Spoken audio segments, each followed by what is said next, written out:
तकरीबन 100 1000 से भी ज्यादा हो गए ये सारे के ਸਾਰੇ तहरीक लब्बैक को इंशाल्लाह नवाज इंशाल्लाह। शरीफ की और साद रिजवी साहब साद रिजवी सरकार जिंदाबाद। ਤੁਸੀਂ ਕਿਹਨੂੰ ਵੋਟ ਦੇ ਰਹੇ असा इमरान खान हैं? इमरान खान तेरी शक्ल भी इमरान खान नाल ही मिलती पई आजकल तो कहती अच्छा। हूँ कि हमें अपने दीन के लिए ना लड़ना चाहिए, सारी मोहब्बत हमारी दीन के लिए होनी हो गए कि चाहिए। नवाज साद रिजवी की वजह साद रिजवी साहब साद रिजवी बहुत अच्छा है सबसे। अच्छा हाँ रसूलुल्लाह के मानने वाले और उनको चाहने वाले और हम उनके चाहने वाले, और बस मेन बस अच्छा इतना जज्बा आपके अंदर कैसे है उन्होंने सारा कुछ जोड़ मुकम्मल किया है। अच्छा हाँ जी। सही कह रहे हैं कीता है इमरान नवाज शरीफ नहीं जी, नहीं कीता किहने कीता इमरान खान ने कीता ਇਮਰਾਨ ਖਾਨ ਨੇ ਸਊਦੀਆ ਵਿੱਚ ਸਾਡੇ ਪਾਕਿਸਤਾਨੀ ਕੈਦੀ ਛੁਡਵਾਏ ਨੇ। ਲੱਭੇਕ ਲਈ ਹਰ ਚੀਜ਼ ਕੁਰਬਾਨ ਹੈ ਸਾਡੀ ਦੀਨ ਦੇ ਉੱਤੇ ਸਾਡੀ ਜਾਨ ਕੁਰਬਾਨ ਹੈ ਪੁੱਤਰ। ਬਾਕੀ ਜਿਹੜਾ ਹੱਕ ਸੱਚ ਦਾ ਗੱਲ ਹੋਏਗੀ ਨਾ ਕਿ ਹਾਂ ਯਾਰ ਮੈਂ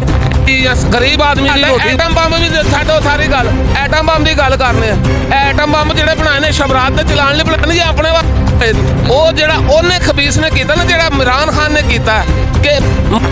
ਘਰੋਂ ਪਿੱਛੇ ਚੁੱਕੇ ਦਿੰਦਾ ਇਹ ਸਾਡਾ ਈਮਾਨ ਵੀ ਹੈ ਈਮਾਨ ਦਾ ਹਿੱਸਾ ਸਾਡੇ ਜਾਨ ਚਲੀ ਜਾਏ ਅਸੀਂ ਕੁਰਬਾਨੀ ਦੇ ਨਵਾਜ਼ ਸ਼ਰੀਫ ਨੇ ਖਤਮੇ ਨਬੂਵਤ ਤੇ ਪੈਰਾ ਨਹੀਂ ਦਿੱਤਾ ਨਵਾਜ਼ ਸ਼ਰੀਫ ਨੇ ਖਤਮੇ ਨਬੂਵਤ ਤੇ ਇਹਦੇ ਬਾਰੇ ਚ ਤੁਸੀਂ ਕੀ ਕਹੋਗੇ ਕਿ ਜਿਹੜਾ ਸਰਕਾਰ ਦੇ ਨਾਲ ਮੁਖਲਸ ਨਹੀਂ ਕਿ ਉਹ ਪਾਕਿਸਤਾਨ ਦੀ ਆਵਾਮ ਦੇ ਨਾਲ ਮੁਖਲਸ ਹੋ ਸਕਦਾ ਮੈਂ ਇੱਕ ਗੱਲ ਕਰਾਂ ਪੁੱਤਰ ਦੇਖੋ ਖੁੱਲੀ ਓਪਨ ਗੱਲ ਇਮਰਾਨ ਖਾਨ ਦੇ ਦੌਰ ਦੇ ਤੇ ਇਹਨਾਂ ਦੇ ਨਾਲ ਕਿੰਨਾ ਜ਼ੁਲਮ ਹੋਇਆ ਮੈਂ ਯਕੀਨ ਮੰਨੋ ਟੀਵੀ ਤੇ ਕਹਿੰਦਾ ਮੇਰੇ ਅੰਦਰੋਂ ਰੋ ਰਿਹਾ ਸੀ ਕਿ ਬੱਚਿਆਂ ਨੂੰ ਇੱਕ ਨੂੰ ਜਿੰਦਾ ਫੜ ਕੇ ਲੈ ਜਾ ਰਹੇ ਤੇ ਬਾਅਦ ਤੋਂ ਉਹਨਾਂ ਦੀ ਡੈੱਡ ਬਾਡੀਆਂ ਮਿਲ ਰਹੀਆਂ ਆਮ ਗੋਲੀਆਂ ਮਾਰ ਤੇ ਨਵਾਜ਼ ਸ਼ਰੀਫ ਨੇ ਵੀ ਤੇ ਆਲੂ ਭੱਟ ਨੇ ਜਿਹੜੇ ਮਾਰੇ ਸੀ ਉਹਨਾਂ ਦਾ ਹਲੇ ਤੱਕ ਹਿਸਾਬ ਨਹੀਂ ਦਿੱਤਾ ਉਹਨਾਂ ਦਾ ਵੀ ਨਵਾਜ਼ ਸ਼ਰੀਫ ਸਾਹਿਬ ਨੇ ਵੀ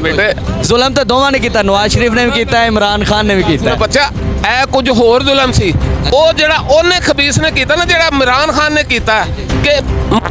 ਘਰੋਂ ਪਿੱਛੇ ਚੁੱਕੇ ਦਿੰਦਾ ਚੁੱਕੇ ਤਾਂ ਉਹਨਾਂ ਨੂੰ ਇੰਜ ਕਰਕੇ ਜਿਵੇਂ ਅੱਲਾ ਨਾ ਕਰੇ ਉਹ ਵਾਲੀ ਵਾਰਿਸ ਨਹੀਂ ਗਏ। ਹੁਣ ਤੁਸੀਂ ਇਹ ਅੰਦਾਜ਼ਾ ਲਾ ਲਓ ਫਲਸਤੀਨ ਦੇ ਪਾਸੇ ਚਲੇ ਜਾਓ ਕਿ ਉਹ ਸਾਡੇ ਮਾਂ-ਬਾਪ ਸਾਡੇ ਬੱਚੇ ਨਹੀਂ ਸਾਡੀਆਂ ਤੜੀਆਂ ਨਹੀਂ ਇੱਕ ਇਹ ਗੱਲ ਹੈ ਸਾਡੀ ਜ਼ਬਾਨ ਪੰਜਾਬੀ ਉਹ ਕਿਹਨੂੰ ਅਰਬੀ ਬੋਲਣਾ ਇਹ ਤਾਂ ਮੁਸਲਮਾਨ ਹੈ ਨਾ ਤੇ ਕਿਹਦੇ ਨਾਲ ਤਾਕਤ ਹੈਗੀ ਅੱਲਾ ਦੀ ਤਾਕਤ ਹੈ ਇਹ ਉਸ ਮਗਰ ਪਛਾੜੇ ਨਾ ਕਿ ਜਿਹਦੀ 2 ਮੀਲ ਦੱਸ ਦਿੰਦੀ ਹੈ ਕਿ ਮੇਰੇ ਕੋਲ ਆ ਰਹੀ ਤੈਨੂੰ ਅਟੈਕ ਕਰੋ ਤੇ ਅੱਲਾ ਦੀ ਇਮਾਨਤ ਹੈ ਕਿ ਉਹਨਾਂ ਦੀ ਅੱਖਾਂ ਅੱਗੇ ਪੱਤਾ ਪਾਇਆ ਤੇ ਅੱਲਾ ਪਾਕ ਨਾਮ ਲੈ ਕੇ ਆਪਣੇ ਆਪ ਨੂੰ ਸ਼ਹਾਦਤ ਦੇ ਰਹੇ ਨੇ ਔਰ ਰੁਤਬਾ ਕਰ ਰਹੇ ਨੇ ਕਿ ਯਾਰ ਇਸਲਾਮ ਜਿੰਦਾ ਰਹੇ। ਇਹ ਹੁਣ ਜਿਹੜਾ ਸਾਡਾ ਐਟਮ ਬੰਬ ਵੀ ਛੱਡੋ ਸਾਰੀ ਗੱਲ ਐਟਮ ਬੰਬ ਦੀ ਗੱਲ ਕਰਨੇ ਆ ਐਟਮ ਬੰਬ ਜਿਹੜੇ ਬਣਾਏ ਨੇ ਸ਼ਬਰਾਤ ਤੇ ਚਲਾਣ ਲਈ ਬਣਾਉਣਗੇ ਆਪਣੇ ਇੰਡੀਆ ਤਿਆਰੀ ਲੈ ਲਓ ਇੰਡੀਆ ਦੀ ਪਤਾ ਤੁਹਾਡੇ ਨਵਾਜ਼ ਸ਼ਰੀਫ ਨੂੰ ਦੇ ਰਿਹਾ ਜੇ ਵੋਟ ਅੱਲਾ ਨੇ ਜ਼ਿੰਦਗੀ ਦਿੱਤੀ ਤੇ ਇਨਸ਼ਾਅੱਲਾ ਤਾਲਾ ਨਵਾਜ਼ ਦੇਾਂਗੇ। ਚਲੋ ਜੀ ਠੀਕ ਹੋ ਗਿਆ ਨਾਜ਼ਰੀਨ ਦੇਖੋ ਬੱਚੇ ਅਸੀਂ ਖਤਮੇ ਨਬੂਵਤ ਆਪਣੀ ਜਾਨ ਵੀ ਕੁਰਬਾਨ ਕਰ ਸਕਨੇ ਲੱਭੇਕ ਲਈ ਹਰ ਚੀਜ਼ ਕੁਰਬਾਨ ਹੈ ਸਾਡੀ ਦੀਨ ਦੇ ਉੱਤੇ ਸਾਡੀ ਜਾਨ ਕੁਰਬਾਨ ਹੈ ਪੁੱਤਰ। ਬਾਕੀ ਜਿਹੜਾ ਹੱਕ ਸੱਚ ਦਾ ਗੱਲ ਹੋਏਗੀ ਨਾ ਕਿ ਹਾਂ ਯਾਰ ਮੈਂ ਗਰੀਬ ਆਦਮੀ ਦੀ ਰੋਟੀ ਵਾਸਤੇ ਰੋਜ਼ੀ ਵਾਸਤੇ ਅਸੀਂ ਕਹਾਂਗੇ ਇਹ ਕਾਰੋਬਾਰੀ ਬੰਦੇ ਨੇ ਇਹਨਾਂ ਦੀ ਉਹ ਇੱਕ ਫੜਾਉਣ ਵਾਲੇ ਨੂੰ ਦੇਤਾ ਹੁਕੂਮਤ ਉਹਦਾ 2 ਲਫ਼ਜ਼ ਸੀ ਇਹ ਆਊਟ ਹੋਣ ਵਾਲਾ ਐਮਪਾਇਰ ਚੱਲੇ ਉਂਗਲੀ ਚੁੱਕੀ ਜਾਏਗੀ। ਇੱਕ ਗੱਲ ਮੈਂ ਬੇਟਾ ਕਰਨ ਲੱਗਾ ਬੜੀ ਮੇਨ ਪੁਆਇੰਟ ਜਦ ਇਹਨੂੰ ਤੇ 70 ਸਾਲ ਦਾ ਬੁੱਢਾ ਹੀ ਮੈਨੂੰ ਨਾ ਜੇਲ੍ਹ 'ਚ ਨਾ ਪਾਣਾ ਤੇ ਨਵਾਜ਼ ਸ਼ਰੀਫ ਨੂੰ ਜਦੋਂ ਫੜਿਆ ਸੀ ਇਹਨੂੰ ਜਦੋਂ ਫੜਿਆ ਸੀ ਇਹ ਉਸ ਵੇਲੇ ਕੀ 16 ਸਾਲਾਂ ਦਾ ਸੀ ਜਾਂ 24 ਸਾਲਾਂ ਦਾ ਸੀ ਇਹ ਵੀ ਤਾਂ 70 65 ਉਹਦੀ ਉਮਰ ਤੋਂ ਜ਼ਿਆਦਾ ਹੀ ਉਮਰ ਦਾ ਹੈਗਾ। ਇੱਥੇ ਵੇਖਿਆ ਜਾਵੇ ਕਿ ਜੈਸਾ ਬੀਜੋਗੇ ਵੈਸਾ ਕੱਟਣਾ ਪਏਗਾ। ਚਲੋ ਜੀ ਚਾਚਾ ਜੀ ਦੀ ਗੁਫ਼ਤਗੂ ਕੀਤੀ ਬਹੁਤ ਅੱਛੀ ਗੁਫ਼ਤਗੂ ਨਾ ਜੀ ਵਾਲੇਕੁਮ ਅਸਲਾਮ। ਯਾਰ ਸਾਡੇ ਕੋਲ 2 ਤਸਵੀਰਾਂ ਨੇ ਇੱਕ ਸਾਦ ਰਿਜ਼ਵੀ ਦੀ ਤੇ ਇੱਕ ਨਵਾਜ਼ ਸ਼ਰੀਫ ਦੀ ਕਿਹਨੂੰ ਵੋਟ ਦੇ ਰਹੇ ਜੇ ਵੋਟ ਇਹਨੂੰ ਦੇ ਰਹੇ ਹਾਂ ਕਿਹਨੂੰ ਇਹਨਾਂ ਸਾਦ ਰਿਜ਼ਵੀ ਸਾਹਿਬ ਨੂੰ ਹਾਂਜੀ। ਕਿਉਂ ਸਾਦ ਰਿਜ਼ਵੀ ਨੂੰ ਕਿਉਂ ਵੋਟ ਦੇਣਾ ਵੈਸੇ ਹੀ ਹੈ ਵੈਸੇ ਹੀ ਵੈਸੇ ਹੀ ਹਾਂਜੀ ਵੈਸੇ ਕੋਈ ਵਜ੍ਹਾ ਵੀ ਹੁੰਦੀ ਨਾ ਵਜ੍ਹਾ ਵੈਸੇ ਹੀ ਸਰ ਅੱਛਾ ਹਾਂਜੀ ਇਸਲਾਮ ਵਾਸਤੇ ਕਰਦੇ ਨੇ ਕੰਮ ਇਸ ਵਜ੍ਹਾ ਤੋਂ ਹਾਂਜੀ ਇਹਨਾਂ ਨੂੰ ਵੋਟ ਦੇਣੇ ਹਾਂਜੀ। ਚਲੋ ਜੀ ਬਸ ਲਾਈਕ ਕਿਹਨੂੰ ਕਰਦੇ ਨਵਾਜ਼ ਸ਼ਰੀਫ ਨੂੰ ਕਿ ਸਾਦ ਰਿਜ਼ਵੀ ਨੂੰ नवाज शरीफ ਨਵਾਜ਼ ਸ਼ਰੀਫ ਨੂੰ हाँ जी ਕਿਉਂ ਵਜ੍ਹਾ अच्छा लीडर है। ਅੱਛਾ ਲੀਡਰ ਹੈ हाँ जी। ਤੁਸੀਂ ਮੈਂ ਇਮਰਾਨ ਖਾਨ ਇਮਰਾਨ ਖਾਨ ਇਮਰਾਨ ਖਾਨ ਨੂੰ ਕਿਉਂ ਕਰਦੇ ਸਾਡੇ ਵਾਸਤੇ ਅੱਛਾ ਹੈਗਾ ਬਿਹਤਰੀਨ ਬਹੁਤ ਉਹਨੇ ਅੱਛੇ ਕੰਮ ਕੀਤੇ ਨੇ ਬਿਹਤਰੀਨ ਬੇਹਯਾਈ ਫਲਾਂਦਾ ਬੜਾ ਅੱਛਾ ਹੈ नहीं नहीं बेहयाई नहीं फुलाता अच्छा है वो बेहतरीन। ਨਵਾਜ਼ ਸ਼ਰੀਫ ਅੱਛਾ ਹੈ हाँ जी ਕਿਵੇਂ ਅੱਛਾ ਹੈ बहुत ज़्यादा अच्छा है। ਕੀ ਕਰਦਾ ਉਹ ਨਵਾਜ਼ ਸ਼ਰੀਫ हाँ जी ਨਵਾਜ਼ ਸ਼ਰੀਫ ਕਰਦਾ ਕੀ ਅੱਛਾ उन्हें सारा कुछ ही अच्छा किया है जेड़ा किया है। ਕਿਹੜਾ ਕੀਤਾ ਵੈਸੇ ਕੰਮ ਉਹਦੇ 3 ਕੰਮ ਗਿਣਾਓ ਫਿਰ हाँ जी 3 ਕੰਮ ਗਿਣਾਓ ਕਿਹੜੇ ਅੱਛੇ ਕੀਤੇ लाहौर से सारे सफाई का किया है ਬਸ ਸਫਾਈ ਕੀਤੀ रोड बनाए इन्होंने सारा कुछ रोड मुकम्मल किया है। ਅੱਛਾ हाँ जी ਸਹੀ ਕਹਿ ਰਿਹਾ ਕੀਤਾ ਇਮਰਾਨ ਨਵਾਜ਼ ਸ਼ਰੀਫ नहीं जी ਨਹੀਂ ਕੀਤਾ ਕਿਹਨੇ ਕੀਤਾ ਇਮਰਾਨ ਖਾਨ ਨੇ ਕੀਤਾ ਇਮਰਾਨ ਖਾਨ ਨੇ ਸਊਦੀਆ ਵਿੱਚੋਂ ਸਾਡੇ ਪਾਕਿਸਤਾਨੀ ਕੈਦੀ ਛੁਡਵਾਏ ਨੇ ਫਿਰ ਉਹਨੇ ਥੋੜਾ ਬਹੁਤਾ ਕਰਜ਼ਾ ਵੀ ਲਵਾਇਆ ਬਹੁਤ ਅੱਛੇ ਕੰਮ ਕੀਤੇ ਨੇ ਉਹਦਾ ਵੀ ਲਵਾਇਆ ਹਾਂਜੀ ਤੇ ਜੇ ਮੈਂ ਜੋ ਕਹਾਂ ਕਿ ਆ ਦੋਵੇਂ ਠੀਕ ਨਹੀਂ ਹੈ ਵੀ ਚੋਰ ਨੇ ਅਸ਼ਰੀਫ ਵੀ ਤੇ ਇਮਰਾਨ ਖਾਨ ਵੀ ਲੋਕ ਇੱਕ ਨੂੰ ਚੋਰ ਕਹਿੰਦੇ ਨੇ ਤੇ ਦੂਜੇ ਨੂੰ ਕਹਿੰਦੇ ਨੇ ਇਹ ਹੈਗਾ ਡਿਕੇਟ ਘੜੀ ਵੇਚ ਕੇ ਖਾ ਗਿਆ ਇਮਰਾਨ ਖਾਨ ਨੇ ਕੁਛ ਨਹੀਂ ਵੇਚਦੇ ਖਾਦਾ ਉਹਨੇ ਬਲ ਜੋ ਵੀ ਨਹੀਂ ਕੀਤਾ ਅੱਛਾ ਹੀ ਕੀਤਾ ਹੈ। ਵੇਚੀ ਨਹੀਂ ਉਹਨੇ ਘੜੀ बेचिए ਤੂੰ ਕਿਵੇਂ ਕਹਿਣਾ ਨਹੀਂ ਵੇਚੀ ਅੱਛਾ ਹੀ ਕੀਤਾ ਜੋ ਵੀ ਕੀਤਾ ਉਹਨੇ ਮੁਲਕ ਦੇ ਖਾਤਰ ਕੀਤਾ ਮੁਲਕ ਦੀ ਖਾਤਰ ਮੁਲਕ ਦੇ ਖਾਤਰ ਹੀ ਉਹਨੇ ਮੁਲਕ ਤੇ ਲਾਇਆ ਕੀ ਵੈਸੇ 3 ਸਾਲ ਚ ਉਹਨੇ ਕੀ ਲਾਇਆ सब कुछ लाया सी ਕੀ ਲਾਇਆ 3 सब कुछ लाया सी वो मुल्क ने तरक्की वास्ते वो कर ਤਰੱਕੀ ਕੀ ਹੋਈ 3 ਸਾਲ ਚ ਕੀ ਤਰੱਕੀ तरक्की हो गई सी ਹੋਈ ਹੈ ਤਰੱਕੀ बिल्कुल हुई। हर चीज सस्ती हो गई सी ਯਾਰ ਕਿਹਦੇ ਕਾਬਲ ਆਏ ਨੇ ਉਹਲੇ ਭਾਣ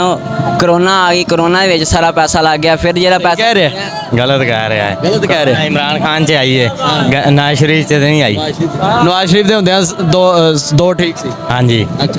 ਅੱਛਾ ਤੁਸੀਂ ਕੀ ਕਹਿਣਾ ਚਾਹੋਗੇ ਸਾਦ ਰਿਜ਼ੀ ਨੂੰ ਦਿਓਗੇ ਕਿ ਨਵਾਜ਼ ਸ਼ਰੀਫ सात रिजुनो ਕੀ ਵਜ੍ਹਾ ਸਾਦ ਰਿਜ਼ੀ ਸਾਹਿਬ सात रिजी बहुत अच्छा है सबसे ਅੱਛਾ हाँ ਤੇ ਯਾਰ ਇਹ ਕਿਉਂ ਇਮਰਾਨ ਖਾਨ ਤੇ ਨਵਾਜ਼ ਸ਼ਰੀਫ ਦਾ ਜ਼ਿਕਰ ਕਰਦੇ ਹੋ पता नहीं इन्हें था मैंने सात रिजी बहुत अच्छा लगता सात है रिजी। तो सात रिजुनो दूंगा सात रिजी साहब। हाँ लब्बैक या रसूल अल्लाह हाँ ਅੱਛਾ ਤੁਸੀਂ ਕਿਹਨੂੰ ਵੋਟ ਦੇ ਰਹੇ ਹੋ असा इमरान खान हैं? इमरान खान ਤੇਰੀ ਸ਼ਕਲ ਵੀ ਇਮਰਾਨ ਖਾਨ ਨਾਲ ਹੀ ਮਿਲਦੀ ਪਈ ਅੱਜ अच्छा ਤੈਨੂੰ ਸ਼ਰਮ ਨਹੀਂ ਆਉਂਦੀ ਇਮਰਾਨ ਖਾਨ ਨੂੰ ਦੇਣ ਲੱਗੇ अच्छा नहीं कि इमरान खान बहुत मैं भी बहुत- महंगाई मैं की और साद रिजी साहब साद रिजवी सरकार जिंदाबाद हर साथ बाजी मौजूद हैं तो हम इनसे पूछते हैं ये अपना वोट किसे दे रहे हैं साद रिजी है और एक है नवाज शरीफ वोट किसे दे रहे हैं तहरीक लब्बैक जिंदाबाद माशाल्लाह क्या बात है तहरीक लब्बई को क्यों या रसूलुल्लाह के मानने वाले और उनको चाहने वाले और हम उनके चाहने वाले और बस मेन वजह अच्छा यही है। इतना जज्बा आपके अंदर कैसे है अभी आपको बताने की जरूरत है आश के रसूल हैं वो और हम सुन्नत अहले जमात के हैं हम उनकी ही वजह से इनको प्यार करते हैं बस अच्छा, अच्छा। मेन वजह यही है कि हमारे नबी से निस्बत है इनकी नबी बस से निस्बत तहरीक लब्बई को वोट बस दें इंशाल्लाह अल्हम्दुलिल्लाह वोट है आपके हमारे इंशाल्लाह 5 या 6 तो होंगे लाजमी मेरी फैमिली के अच्छा, आपकी फैमिली। बाकी पूरी फैमिली खानदान के तकरीबन 100 1000 से भी ज्यादा हो गए ये सारे के सारे तहरीक लब्बई को इंशाल्लाह इंशाल्लाह अच्छा आपको लगता है कि साद रिजी साहब आएंगे और इंशाल्लाह पाकिस्तान के लिए बेहतर करेंगे? इंशाल्लाह बेहतर करें आवाम के लिए बेहतर हाँ करेंगे चलिए जी बहुत ना शुक्रिया करें, लेकिन मेरे नबी की मोहब्बत जिंदा कर रखी वही हमारे लिए बहुत जरूरी है अच्छा कोई पैगाम देना चाहे हमारे लोगों को ये- जो अभी भी इमरान खान और नवाज शरीफ कर रहे हैं मैं तो कहती हूँ कि हमें अपने दीन के लिए ना लड़ना चाहिए सारी मोहब्बत हमारी दीन के लिए होनी चाहिए ये सब कुछ देते रह जाए इतना अगर जाने वाले हैं ये सिर्फ वोट और दुनिया के पीछे पड़े हो जाके फ़लस्तीन को बचाए ना दीन की बातों की तरफ आए दीन और कुरान की सुन्नत के लिए निकले और लड़ें बस चले जी बाजी का माशाल्लाह हमने मौक़िफ़ सुना आपने सुना नाजरीन के जिनको समझ आ जाए वो तो सुबहान अल्लाह और जिन्हें ना आए वो वैसे के वैसे ही लोगों की बातों के पीछे लग के सुनी सुनाई बातें करनी ये हर कोई बंदा कर लेता है लेकिन अंदर से जो बात उठे वही असल में हकीकत बात होती है तो आपने लोगों की राय सुनी और हमने जो आपको सारा जो विज़िट करवाया यहाँ से आज मज़दूर का है जो उसने बता दिया कि हम अपना किसे वोट देंगे उनके माइंड में जिस तरह के माइंड हुए पड़े हैं तो सारी बात है वो वोट भी उन्हें ही देंगे तो वीडियो अच्छी लगी हो तो लाइक करें और कमेंट में ज़रूर बताएं चैनल को लाजमी सब्सक्राइब करें तो हमें दें इजाज़त इंशाल्लाह हम मिलते हैं नेक्स्ट वीडियो में तब तक के लिए अल्लाह हाफिज़।